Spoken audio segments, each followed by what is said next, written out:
In this video, we're going to talk about line inequalities. Some people call these linear inequalities in two variables. I like the word line inequalities because of what happens. We get something that looks like this. Y is greater than or equal to 2x plus 5, something like that. So we'll come back to this in just a minute. Let's first of all look at inequalities that you've done in the past. 3x minus 5 is greater than or equal to 4. Now you solve this just like normal. You did, add 5 to both sides, you get 3x is greater than or equal to 9, divide both sides by 3, x is greater than or equal to 3. Now when you went to graph it, one of the reasons we started graphing it is because we can't possibly list out all of the answers. We can't write them all down, so we graph where they are. And we said, here's 0, there's the number 3, and then all the numbers we want are going to be bigger than or equal to 3. So that we put a mark on it that said 3 is indeed an answer.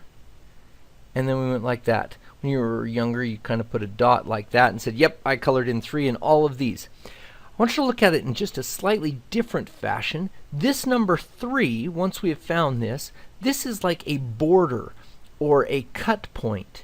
It just cut the line up into a portion where x is less than 3, where x is equal to 3, and then where x is bigger than 3. So there are 3 parts of the line. Down here we didn't color this one. We did color where it's greater than 3, and then we also colored where it was equal to 3. We're going to do the same thing here. We're going to treat this as though it's an equals sign. Y equals 2x plus 5. And what that will do, we get 0, 5, slope of 2, that's 1, 2 over 1. And right here, this line, like we have been doing for this entire unit, is where y equals 2x plus 5. Now, this line divides the entire plane, the whole plane, up into 3 regions, right where we're equal to 2x plus 5. One side is going to be where y is bigger than 2x plus 5, and the other side is where y is less than 2x plus 5. Now, the surefire way is to pick some points. I'll show you what I mean. Let's pick a point out here, say 8, 1, and stick it in here and see what happens. 1 greater than or equal to 2 times 8 plus 5. So I just picked the point 8, 1, just at random, and stick it in. Now, does it make it true? Is 1 bigger than or equal to 21? No way. That means that this point right here, when you stick it in, the y is actually smaller than that 2x plus 5. And you can see a 1 would be smaller than 21. Let's pick another point down here. How about something like 0, negative 13? So we have a negative 13 there, and on the other side, greater than or equal to 2 times 0 plus 5. Is negative 13 bigger than 5? No, negative 13 is smaller than 5. And so you can see this, we can actually try any point over here, and it will always come out that y is smaller than 2x plus 5.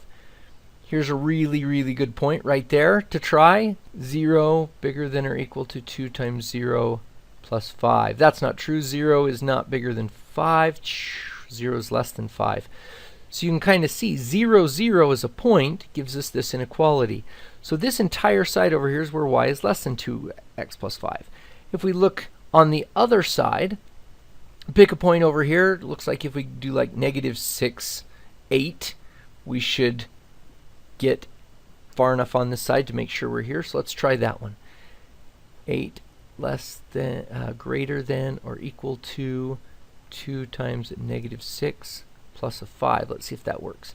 8 is greater than or equal to negative 12 plus 5 is negative 7. Is 8 bigger than or equal to negative 7? Indeed.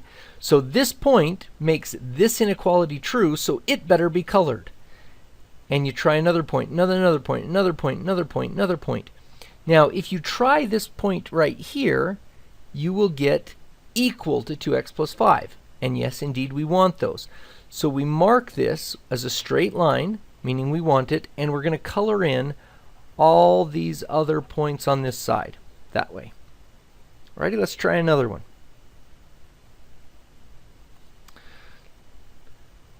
3x minus 2y is greater than 7. You notice here, even though we're going to imagine there's an equal sign there, we do not want the points where 3x minus 2y equals 7. Those will be bad. Those are not the solution, but we can do it anyway. Here we're going to have a point. I'm just going to pick the x-intercept, as easy as the other one. If I stick 0 in for y, I will get 7/3 for x. So that gives us 7/3 is just above 2, and the slope is 3/2. So up 3, 1, 2, 3, 1, 2. This point right here. Now this line is not part of the solution, so I'm going to put like what we did with open circles or parentheses in those other kind of problems. A dashed line, meaning it is not part of the solution. Now here's a good lesson. A lot of people think, oh, this is greater than 7, so we're going to be coloring up here. Well, let's see what happens. If we stick in a point, a random point here, say -3, 5, it's pretty close over here. Let's see if it works. 3 times -3 minus 2 times 5. See if that's bigger than 7. -19 bigger than 7. No, it's less than. So this side, this entire side of this line, is where the 3x minus 2y is going to be less than 7. This line is where it is equal to 7, and then 3x minus 2y is bigger than 7 down here. So this is our colored answer. And that's how we end it. I kind of made it tougher than I needed to. 0, 0 is a great point. If it's not on the line, go ahead and try 0, 0, and it'll tell you. If it doesn't work, you've got to pick the other side. 0 minus 0 is 0. Is that bigger than 7? Nope. 0 is less than 7. So you can tell that that's the side we found. Let's try a problem here. 2x minus 7y is greater than 8. So we treat it just like a normal equals sign. We have a point, 4, 0. And slope is a positive 2/7. So let's put that on the graph. 4 zeros here, and slope 1, 2, 1, 2, 3, 4, 5, 6, 7. Okay, let's see if we can draw the line here. Close enough? Oh no! I just drew this line, and this is not equal to this line where 2x minus 7y equals 8. I better get rid of that because this needs to be a dashed line. Because where 2x minus 7y equals 8 is not an answer. Now let's go about and try to find which side of the line this is on. Now we can pick any point in the world out here. Here's a nice easy one to pick. 0, 0. You can see it's on the upper side of the line or the left side of the line. And we stick it in, see if it works. 0 minus 0. Is 0 bigger than 8? It is not bigger than 8, so that one is not an answer. So let's try a point down here. We already know this side is now going to work because this side is 2x minus 7y is smaller than 8, but let's go ahead and just pick it for good measure. Let's do like 4, -3. Stick in 4 there, and we get 8 minus 7 times a -3. That's 8 plus 21 is 29. Is that bigger than 8? Yes, it is. So indeed, this point has to be colored. So that means we have this entire side of the line right there that works. Now, some people would like to do shortcuts and say, oh, but can't I find a way to trust that sign and say it's greater than? Well, there is a way to do it. And the way to do it is you look at the coefficients, either on x or on y. If they're positive, then you can trust it with regard to that variable. If they're negative, you may not trust it and have to go the opposite direction. Let me show you what I mean. Here's a 2.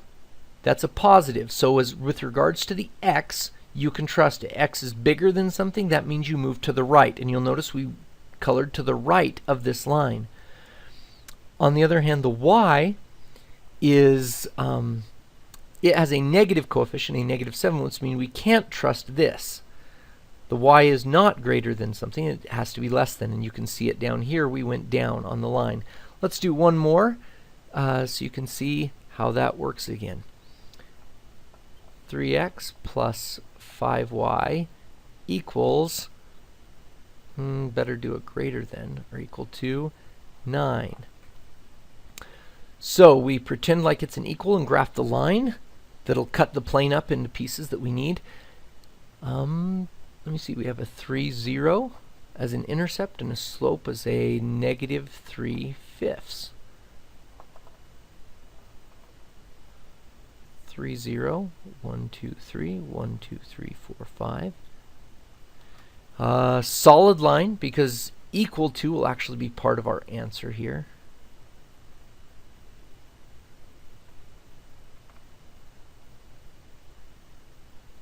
Close enough there. And now we've got to find out which side we're on. Now again, the safest way to do it is to pick a point that is not on the line. If you pick it on the line, you'll get equal to 9. But pick it off the line somewhere, anywhere, and there's a very nice one to do. Is 0 bigger than 9? 0 plus 0. Nope, it is not. So we would have to go with the other side. But if you wanted to use these shortcuts, you can see how it works. X has a positive coefficient, so that means we can trust x is bigger than something, we are going to the right. Or you could look, y has a positive coefficient, so y is greater than this. And so we are going, indeed, up. So that's kind of a shortcut, especially if you have it in standard form. To the boards!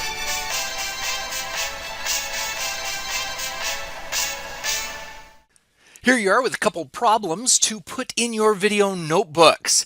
Pause the video right now, look at these problems, try them out, finish them, and then tune back in and we'll help you solve them.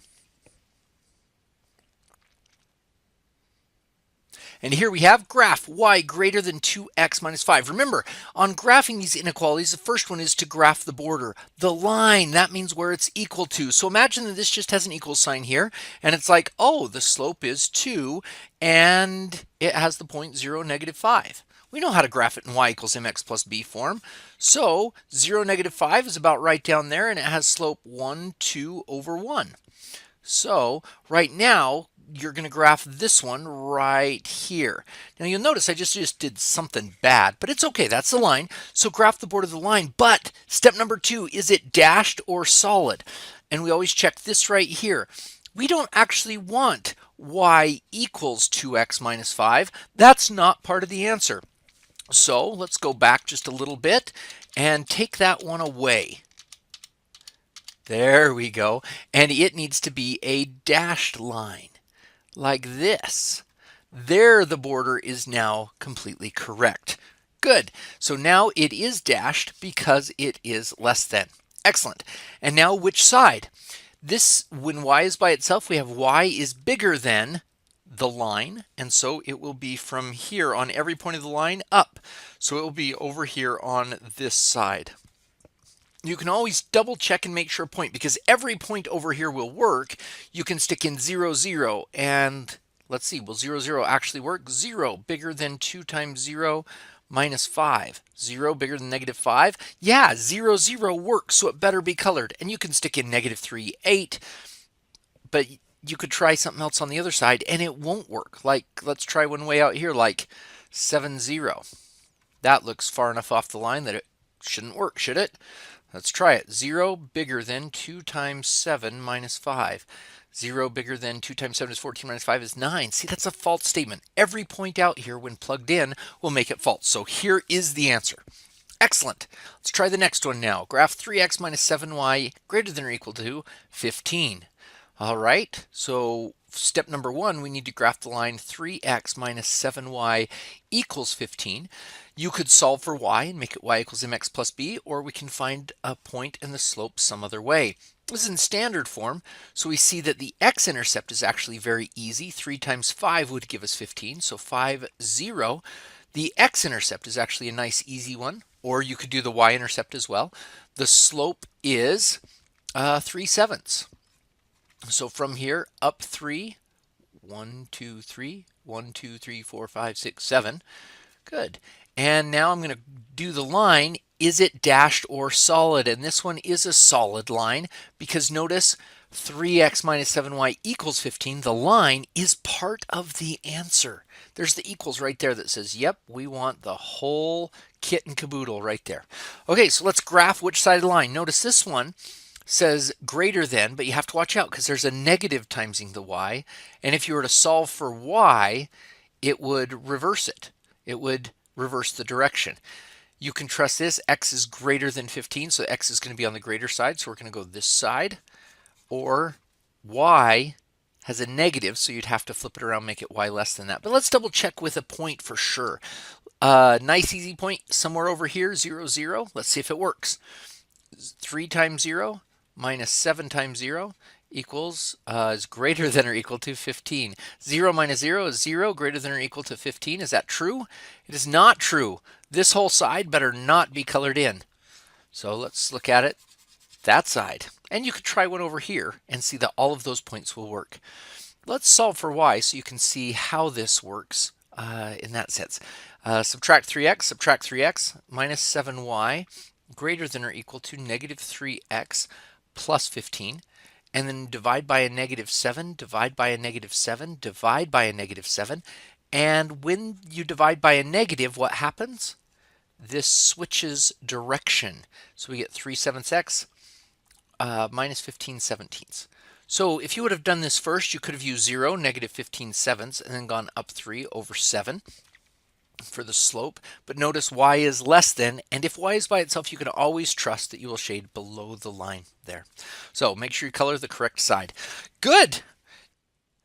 Okay, here we are. Welcome to learning about functions. Here are the 4 things we're going to cover: relations, how those turn into functions or can identify which ones are and are not functions, testing through tables and graphs, and how to use function notation. So we've done a lot of graphing and we've had some XY tables and stuff like that.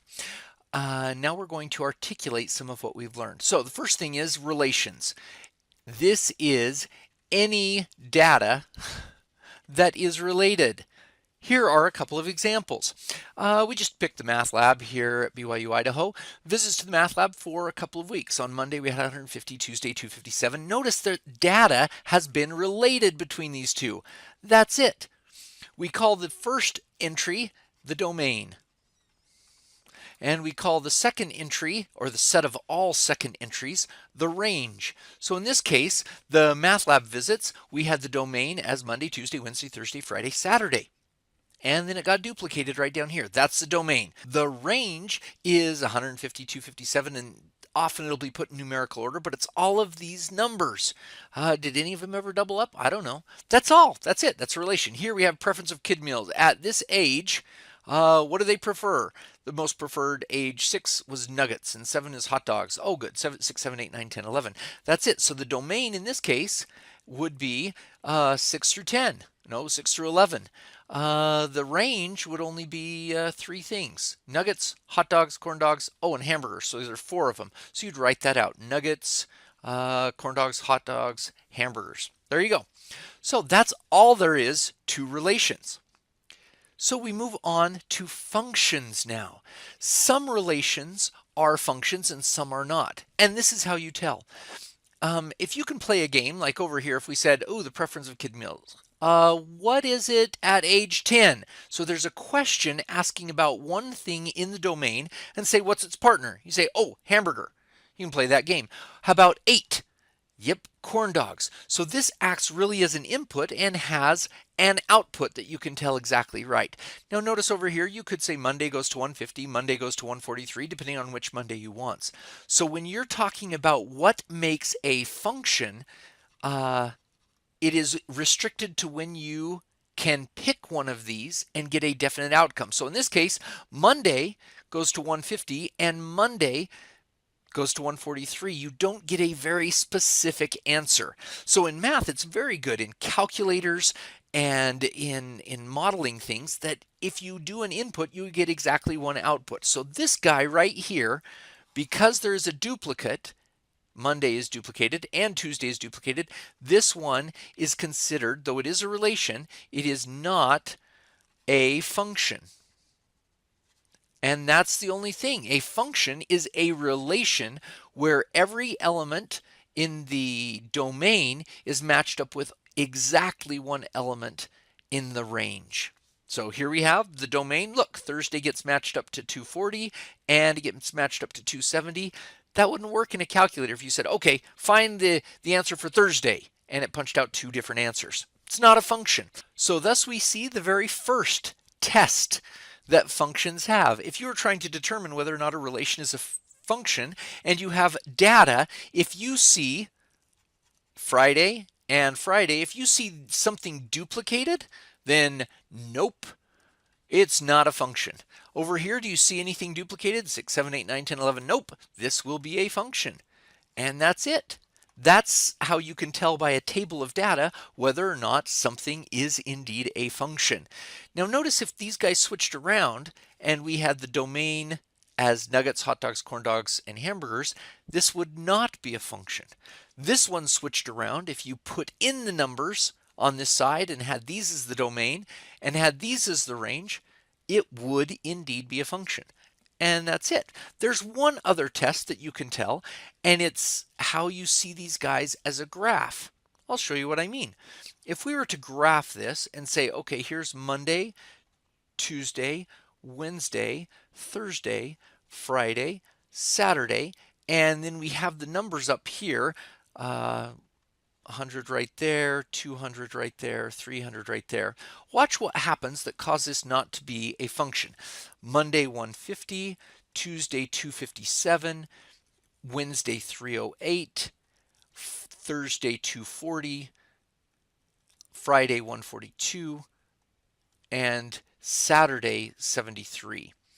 So far, there were no duplicates. So if we would have stopped it right there, this would have been a function. But notice when we go back through the next one, Monday has 143, where it had 150 before.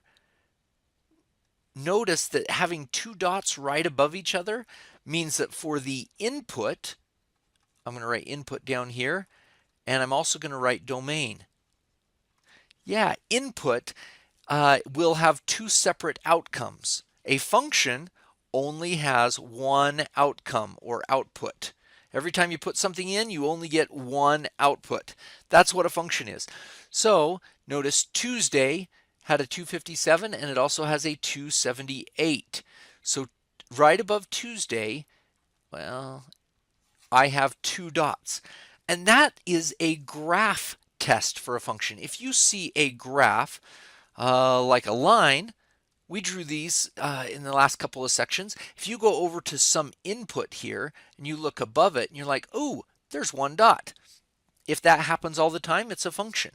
If you have something very similar like a circle, that's a nice easy shape. If you look at that guy right there, that input, if you draw a vertical line and it crosses the graph in two places, it is not a function. Yeah, so you can do it either by a table, see if there's a duplicate, or you can do it by a graph. And if a vertical line will ever pass it twice, it is not a function. So a line's a function. Let's draw another shape. Maybe you've seen parabolas before, little U-shaped objects. If you pass a vertical line through it, it only ever crosses it once. If you draw a parabola this way and pass a vertical line, oh, bzz, you just hit it twice. It did not pass the vertical line test, and though it may be a perfectly fine relation, it is not a function. Now, functions act as a sort of, I don't know, little machine, a little vehicle that pops stuff out. You drop the inputs in here, right down in there. There's where the domain goes.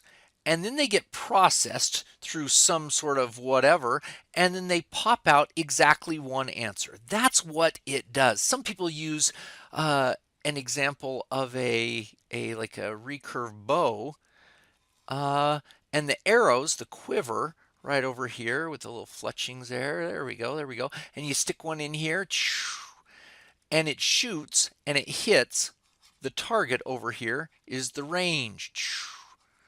There you go. So the domain are the things you can stick in, and the range is the things that you can get out when it hits. So, for example, let's take a function like x to the third power. So if we stick in the little xy chart here, if we stick in 0, we get 0 out. If we stick in 1, 1 to the third power is 1. 2 to the third power would be 8. If we stick in -5, we can get a -125 out. So this is how it works. You stick numbers in there and they get processed, and then there's an output.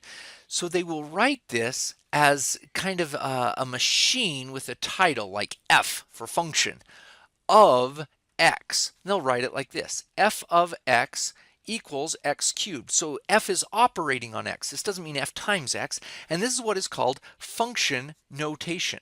F of x equals x cubed. And this is how it works. F of 0 produces the number 0. When you stick in 1 into f, you get 1 cubed, which is 1. And f of -5 equals -125. Now you'll notice what happens. Y can be replaced with f of x. So we're saying this variable is a function of the first variable. So we stick this into the machine, in this case the x cubed machine, and see what pops out.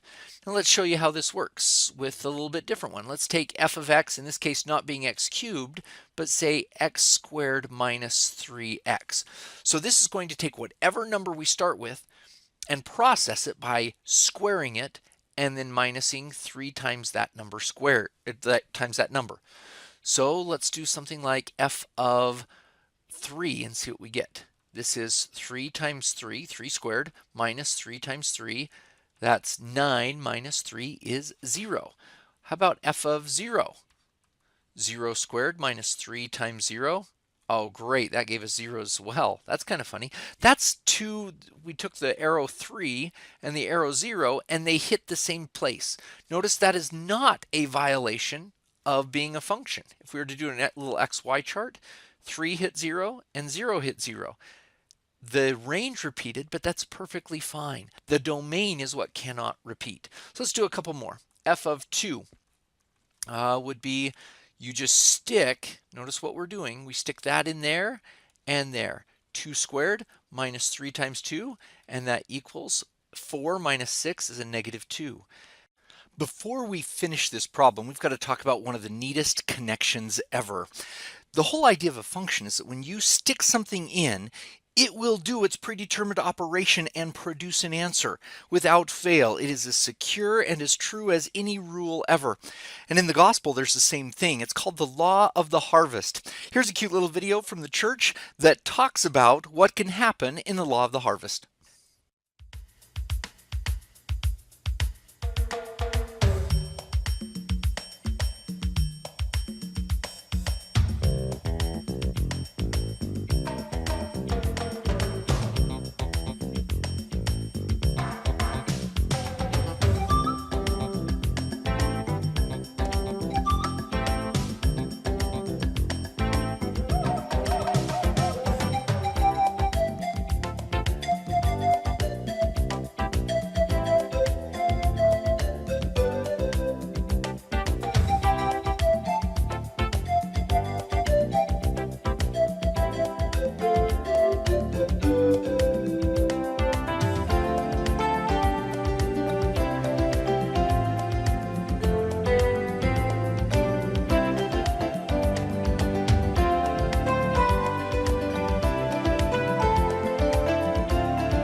Can you imagine if we planted stuff and got something else out that we reaped?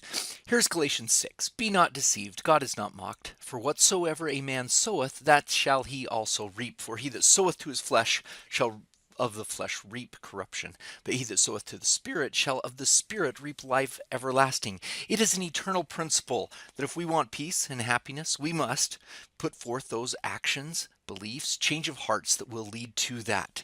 It's an eternal law, and math uses it in this exact same way as a function. If you input something into a formula, it will give you the exact thing out. That's the whole idea of a function. Let's return now to the math and keep going. F of negative 2 would be negative 2 squared minus 3 times 2. So that's positive 4, times a negative 2, I almost missed it. 3 times a negative 2 there. That's 4 plus 6, that's a 10. Wow, look at that. So, and you could plot all of these points where you have 2 gives you negative 2 and negative 2 gives you 10. You could actually graph those points, and what's interesting is unlike all of the other things that we've done in this chapter, some of these things don't turn out to be straight lines at all. All right, let's see if we can give you a chance to do some on your own. To the boards!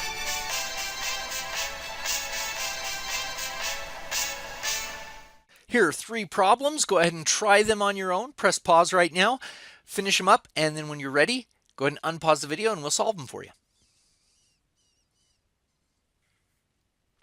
All right, here we are. Number 1, what is the domain of this? Well, if you look at this table, this is from Anchorage, Alaska.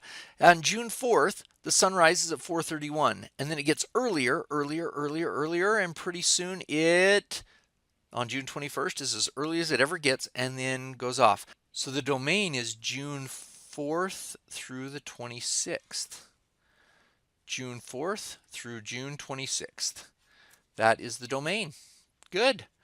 What's the range? The range, let's see what we hit. We have 431 to 420, and then it goes back up to 423, which we already had. So from 420 to 431, there's your range. And that's what was hit. Notice, based on this data set, you can't say, oh, what time did the sun rise on August 5th? That's not the domain. You can't do that. Is it a function? The question is, we've got a table here. Is it a function? Did these ever repeat? They did not.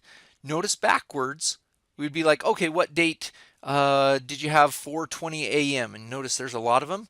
And that would have not been a function. But since we're going that this is our input, this is our domain right here, the one on the left, they didn't repeat. So yes, it is a function. Excellent. Number 2, is this the graph of a function?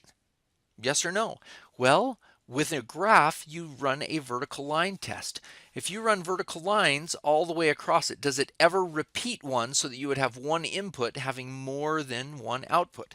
And you don't. You always have just one, which means you would have no repetition in the x part of your xy table. So yes, it is a function. Both of these are functions.